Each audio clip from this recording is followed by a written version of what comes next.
Byendaba nange nsinzire gyende ndabe byolaba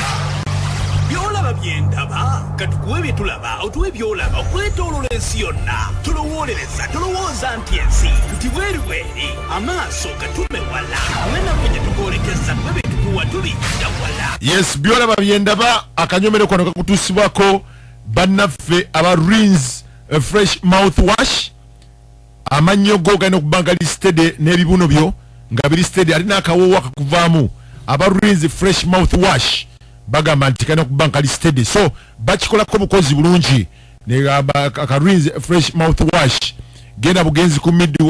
mafamasi akuli okumpi oba edduuka eitunda eddagala Midworld Pharma Africa bebakolera ensonga ezo eza Rins fresh mouthwash manyuga benga listed n'akawuka kuba mukamwa kabeka listed ate kasita olyanga ebinyo bikubobba manya ebinyo bikuluma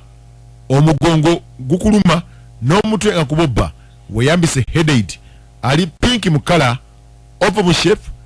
ng'asabikiddwa mu kapapula akeeru bebakutuusaako Byolaba Byendaba ku budde buno obwa evening drive kulyanda era nga tusinzira ku Nizam Road mu kibuga eky'Ejjinja awo ne tusinzira okubanga tukuweereza gwo mulimu gwo kutuula wansi kutuwuliriza kyekisinga ddala okubanga kikulu nnyo kutuula wansi owulirize naffe tukutuuseeko betulowooza nti bijja kuba bikuyamba. Kakati nno tukubidde aga omubaka owa Jinja North n'atubuulirako ku biki byakoze eki byakoledde ekitundu kye kakati ebiseera ebisinga engeri gye tuli abaavu tutika emirimu egitana okuba gy'ababaka ne tugibatikka kakati ekindeese kubabuulira ku manifesto si bwe kiri genda maaso manifesto gwe yeesimbyewo si gwe ogikola wabula abantu abazze naawe nga bafuna amaloboozi agava mu bantu kwe basinziira okukola endagaano wakati wo n'abalonzi obulumi obwo obwalemesa bali banno abaaliyo abantu ne beeyama ne bakukwasa ne baga nti ffe waffe twagala kino na kino mu mawanga agakula batambulira nnyo ku polisi enkola ate enkola eyitira mu palamenti naddala ng'oli mubaka enkola eyitira mu kanso era bebaga amateeka ag'enjawulo si bwe kiri bwemba siisogedde bubi nti bw'olonda kansalaawo agenda ku lukiiko olukulu olwa disitulikiti oba n'agenda mugita municipality oba kanso wonna ku level gy'abajjiddeko oba city kati MP yagenda mu lukiiko olukulu lw'eggwanga okuteesa ku nkola okubaga amateeka okulaba budget eneetambula etya n'okulondoola emirimu egya gavumenti kye bayita service delivery oba abantu bantegedde bakufuna naye ffe wano mu Africa olw'obwavu bwe tulina obungi omubaka aziika era sebo omubaka baba bataziise nekiruma abalala nekiba ekizibu naye nga mu mandeeti y'emirimu taliimu ekyo tekiriimu naye bwe kibagamba lobbying mwali mu lobbying okusakira abantu be ng'asinziira ku bizibu ebyo ebiri mu kitundu kye n'asaka omubaka asobola okusaka eddwaliro omubaka asobola okusaka oluguudo omubaka asobola okusaka amasannyalaze omubaka asobola okusaka amazzi ebyo ebintu ebinene abantu abangi bakozesa omubaka asaka omubaka wamwe asobola okumanya tewali amabaati agazze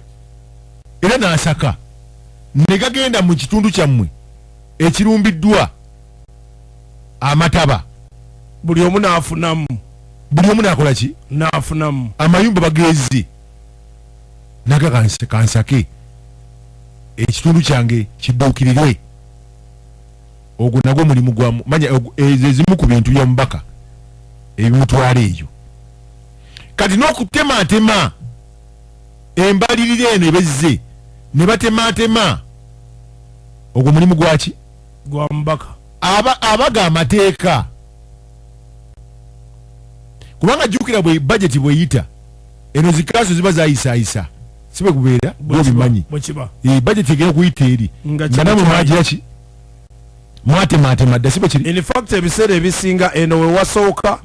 wasooka eno ne babiweereza budget eri egenda okuyita ng'emanya kiri eno eyambala kino naye bwe tunasomesa abantu banabitegeera ebyo bakimanye ekyo bwe naye kati wano mu Africa omubaka bw'aba taziika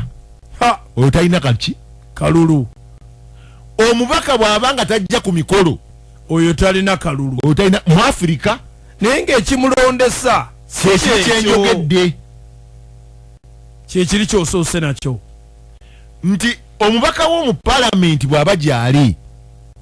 ebintu byammwe bibatawaanye no wansi mubifuna agezaako nnyo okuteesa ensonga zammwe ezo nti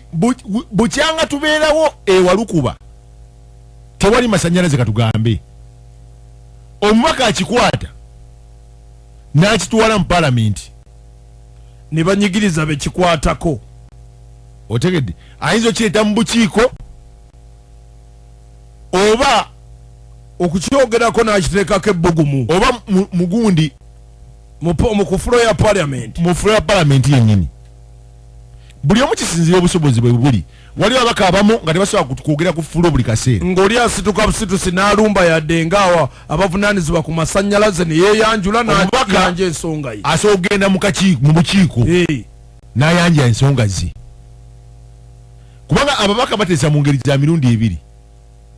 kati waliwo n'ey'okusatu ate ey'okulumba ofiisi ya sipiika n'ateeka sipiika nyamba kino kibeere mukita mukinteesa order paper kibeereko ku bintu ebigenda ekyo ekyo sebo kisoboka eddwaliro gye waffe ejjinja eddwaliro temuli ddagala yadde abantu bali bubi kyogerweko okwo ku byobulamu kino kibeereko kisinzira enkolagana gy'olina ne sipiika wo kyovula ababaka abamu baba nnyo kumpi ne sipiika ne bankubale tebamwagala naye lwakuba mukama waabwe omusanga abeera awo asobole okuba nga asakira abaki abantu be n'okuba nga bamulaba mu palamenti ekyo kikulu kakati ekiriwo wano omubaka agana yeetikka omugugu olw'ensonga ayagala akalulu n'agamba ebigambo bino ngenda bazimbira enguudo ngenda bazimbira amalwaliro ngenda baleetera amasannyalaze beeyi y'amazzi erina okukendeera ogwo si mulimu gwe wadde byenjogedde byonna naye aba ayagala kuyitawo omubaka akikugamba bakulimba ontege kigamba si mulimu gwe omubaka akikugamba akulimba naye omubaka akugamba nti ngenda kusaka ekyo kigambo kikulu nnyo jaga mukimakingi kubanga olajja kugamba you are contradicting yourself omubaka bagamba nti bannaye bengenda mu parliament ngenda basakira amasomero awo aba mutuufu naye bwagamba nti ye nga ye ku nsente akola ku kino mbaleetere wano eirwaliro alimba wabula bwagamba nti ngenda kusaka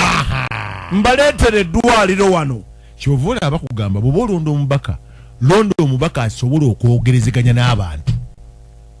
okusaka kwe kwanguwe speedi ye y'okusaka ejja kukola ki eyanguwa tugiyita bargaining power londa omubaka omukujjukujju kyova olaba lwina kubuuza ekibuuzo nti ono gwe mwagoba ate mumuddizaaki ansa bagimpadde baŋŋambye nti Moses Grace balyeku mukujjukujju woolabanga watasoboka kutuukika naye ng'atuukawo n'ayogera era abantu be ne basanyuka ontegere kyegamba akadde katewedde kye nabagambako wano ku Honorable Boyigeme ne baga nti Honorable Boyigeme ku fulo ya Parliament muyinza omutamulaba nnyo naye mu bukiiko alipoota nejja mwali era mu kusaka era ne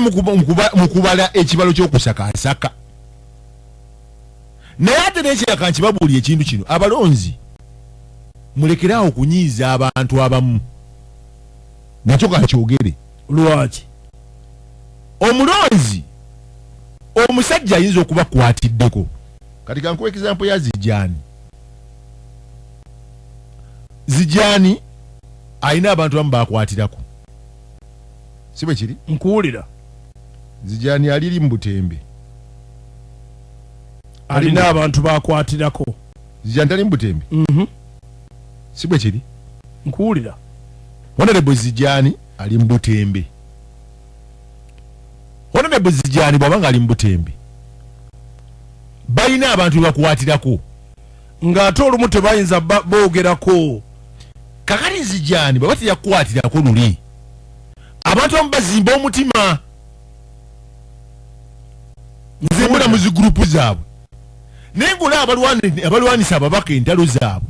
oba balwana entalo n'ababaka kakulya ye kimutawanya mugaati. n'atamanya nti ono omubaka eriyo ekintu ekikulu kye yakola ekiyamba ekitundu kyonna. Yamuyambako naye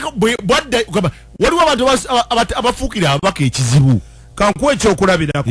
ng'omubaka bw'ayinza okuyambako ku school fees w'omwana we.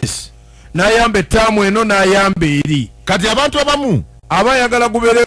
gubeere gwa bulijjo. Abantu abamu baagala omubaka kati Zijani bwe yakwatirako luli n'ayagala buli kaseera abire nga yamukwatirako. Kati bw'agaana omukwatirako lufuuka lutalu. Balabe oba ontegedde nti that's the problem abaka gye balina nti abantu bano bakadeideyi abaasooka okuba bakadeideyi baabwe babafuukira ekizibu. ng'ate luli batambuliranga wamu. Yatambulanga naye lwakuba yamugambako jjajja wange yafudde. Musajja omugamba jjajja we yafudde naye nga yakamala okuziika emirambo egiwera 40 ng'akutuse. talina ssente akutuse.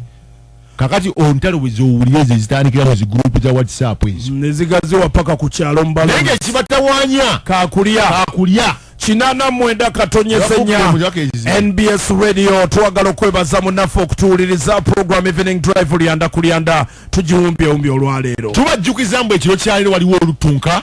Sematunka Eric Songo walukuba Masese walobesa ekiravu kya Valentine bagenda kwewangulira $5,000,000 mu final. Abanatuukayo $5,000,000 anawangula ekiravu kya Valentine. Gonza Dina Bugembe, Paul Waiswa Namwendwa Kamuli gyagenda okuva be bagenda okuba mu kontana abasatu olunaku wayo ku ssaawa 4 ez'ekiro. Kati enkya ku Lwokutaano muwanguzi Venikati Bugadde Mayuge yajja enkya. Kiri ku Mwino Noel ajje naye ku Lwokutaano enkya. Nabagala Morin Jinja Excel Vacation Training Center Bombo Kalulu batadde sente babyanjigiriza bya mikono n'amawulire batambulidde NBS FM negundi eri batya ne Tik Guest House batadde mu ensimbi.